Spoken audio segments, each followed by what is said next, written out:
ibadah puasa mendidik kita agar lebih mendominankan sifat-sifat yang terpuji, sifat-sifat yang mulia. Salah satu dari sifat itu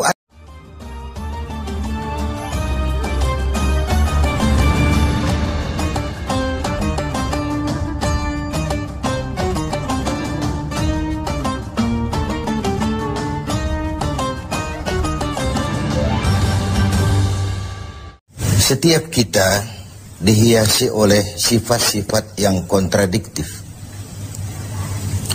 Mana yang lebih dominan, dengan itulah orang menyebut kita.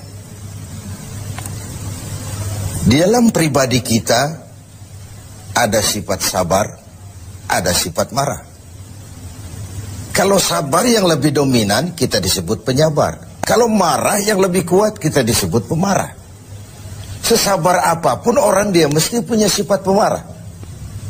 Sepemarah apapun orang, dia mesti punya sifat sabar. Nah, ibadah puasa mendidik kita agar lebih mendominankan sifat-sifat yang terpuji, sifat-sifat yang mulia.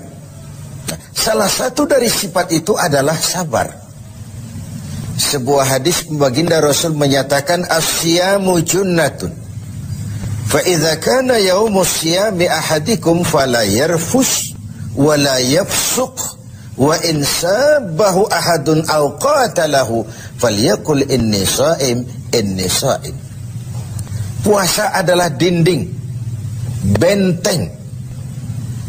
Apabila salah seorang kamu tengah berpuasa, janganlah berkata keji, berkata kotor. Kalaupun ada orang mencaci maki dia atau mengajaknya dia berkelahi, bertengkar, hendaklah dia berkata, maaf, saya sedang sabar. Maaf, saya sedang sabar. Perlu benteng dalam kehidupan ini supaya kita tahu diri. Mana coupling yang boleh kita langkahi, mana yang tidak. Mana hal yang harus kita lakukan, mana yang tidak. Bahwa kita mau cepat naik pangkat, boleh, tapi harus ada sabar, ada cara. Bahwa kita kepengen cepat jadi orang kaya, boleh, tapi sabar, ada cara. Seperti kita puasa sekarang ini, bahwa perut ini sudah melilit, tenggorokan sudah kering bukan main, ada, boleh, sabar, ada waktunya.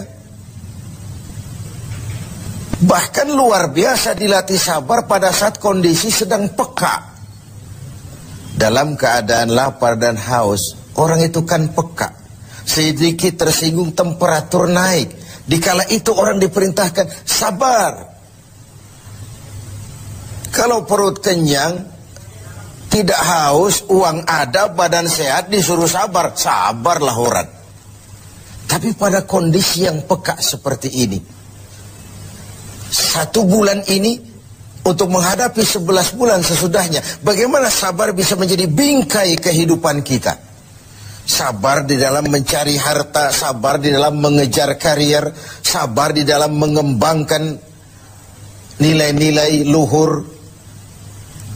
Sehingga dengan adanya bingkai kesabaran ini, hidup kita 11 bulan sesudah Ramadan nanti dihiasinya dengan nilai-nilai yang indah dari bentuk kesabaran.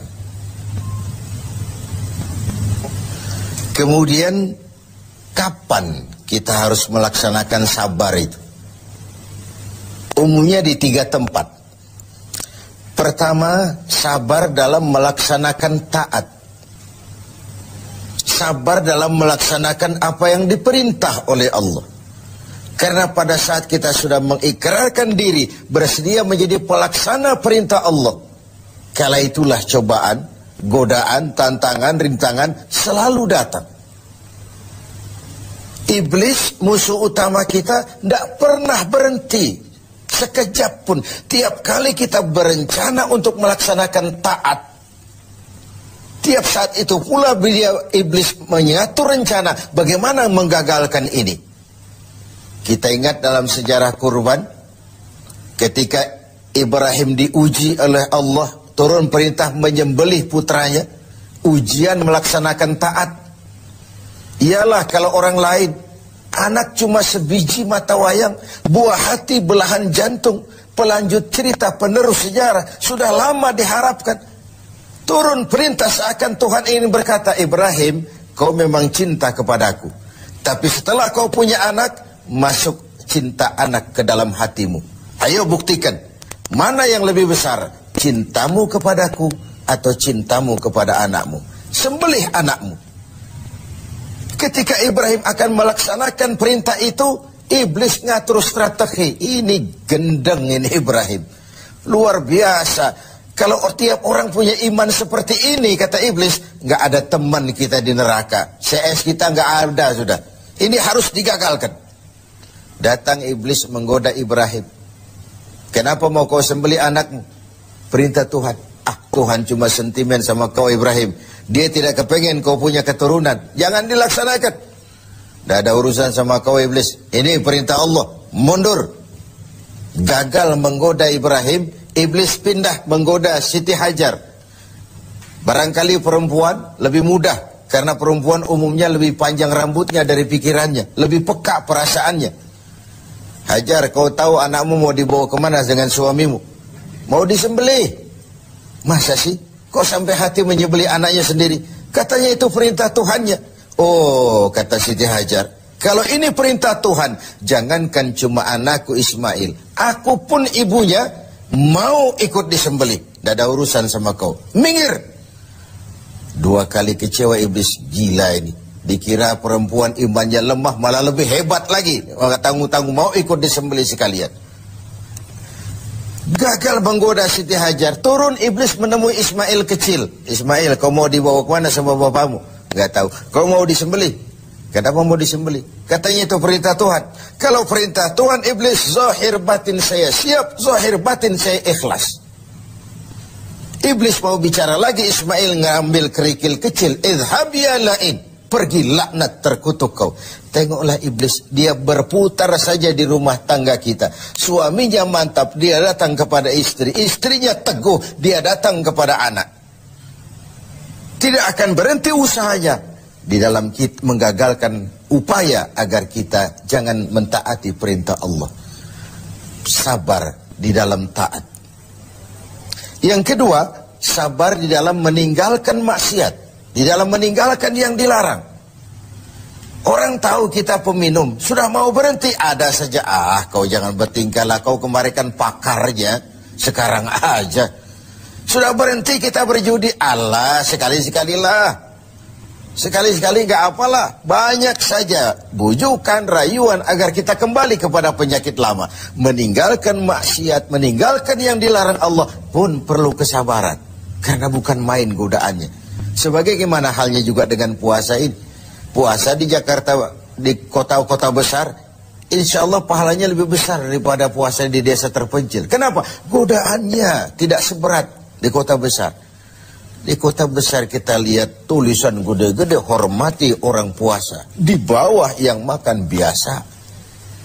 Ini sebuah potret. Semakin tinggi nilai taat, semakin tinggi keinginan meninggalkan maksiat, semakin berat juga cobaan dan bisikan iblis. Maka semakin diperlukan kesabaran itu. Lalu tempat yang ketiga, sabar di dalam menghadapi musibah. Sabar dalam menghadapi kesulitan, cobaan, ujian. Baik dia dalam bentuk yang menyenangkan maupun dalam bentuk yang tidak menyenangkan. Kalau bukan sabar yang jadi bingkai, maka ketika datang kesusahan, kita akan seperti ayam sampar, hidup segan mati tak mau, bagai kerakap tumbuh di batu. Tetapi kalau bingkainya adalah sabar, kita akan seperti karang di tengah samudra. Dihantam gelombang yang bagaimanapun besarnya, dia tetap tegar, berdiri dengan kokohnya. Begitulah orang-orang beriman yang diberikan bingkai sabar sebagai hasil pelaksanaan ibadah puasanya. Nah, sabar ini tentu tidak ada habisnya. pada tatanan dan situasi tertentu ada batasnya memang. Tapi secara umum tidak boleh kita berkata habis sudah sabar saya. Ya mungkin dalam hal itu, tapi dalam hal lain tidak boleh sabar itu habis dalam kehidupan kita. Hanya orang-orang yang diberikan sifat sabar ini, seperti sudah dicontohkan bagaimana sabarnya Ibrahim, bagaimana sabarnya Siti Hajar, bagaimana sabarnya Ismail, melaksanakan perintah Allah dan mereka lulus. Lalu Ismail selamat digantikan dengan seekor kambing kibas. Dan kemudian Ibrahim diberikan lagi kegembiraan dengan beroleh seorang putra lagi yang bernama Ishak. Inilah hakikat sabar dalam taat. Tidak akan rugi orang yang mau berkorban. Ibrahim siap menyembelih Ismail. Ismail diselamatkan oleh Allah. Kemudian Ibrahim ditambah karunia seorang putra yang bernama Ishak. Sebuah potret tidak akan pernah rugi. Orang yang mau berkorban, ikhlas dalam berkorban, dan sabar dalam melaksanakan taat kepada Allah Subhanahu wa ta'ala. Lalu sabar juga dalam meninggalkan apa yang dilarangnya. Karena ada kesan khuffatil jannatu bil makarih wa huffatin naru bisyahawat. Surga dan jalan yang menuju ke sana dipenuhi dengan hal-hal yang tidak menyenangkan. Sebaliknya neraka dan jalan-jalan yang menuju ke sana diselimuti oleh hal-hal yang menyenangkan. Hal-hal yang kita cenderung memang melaksanakannya. Karena itu, belum tentu yang menyenangkan kelihatannya akan menyenangkan juga seterusnya. Pandai-pandailah kita memilah dan memilih antara keuntungan jangka pendek dengan kerugian jangka panjang, atau kerugian sesaat tapi menguntungkan pada kehidupan jangka panjang.